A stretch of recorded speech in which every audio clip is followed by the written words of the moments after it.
साबत उच्च न्यायालय आईनजीवी मु नूतन वर्षर समस्त ओडिशावासी भाई भौणी मानक ओडिशा समस्त सहपरिवार को मु शुभकामना और शुभेच्छा जनाऊँगी।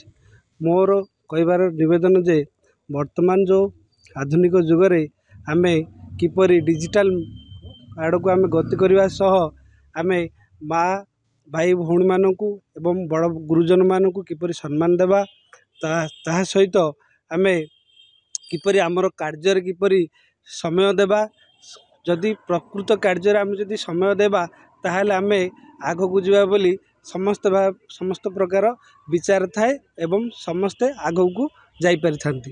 तेणुकरी मु मोर आउ गोटे यही नूतन वर्ष टू गोटे कार्य आरंभ करने चाहूँगी। मु पुलिस रे 14 वर्ष जेहेतु जॉब करुली तेणुकरी पुलिस प्रति मोर समस्त प्रकार हृदय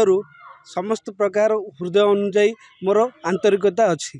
तेणुकरी पुलिस रे जदि कौन सी प्रकार पुलिस डिपार्टमेंट रे जदि कौन सी प्रकार सुविधा हुए ताहले मो नंबर को जोगाजोग करेंगे एवं मु सेमानक पाखरे उपस्थित रही सेमानक समस्त प्रकार सहयोग करी बोली मोर शुभकामना और शुभमन।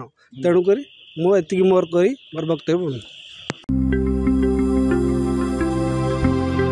लेटेस्ट न्यूज अपडेट पाई www.nowodisha.com को लॉगिन करंतु।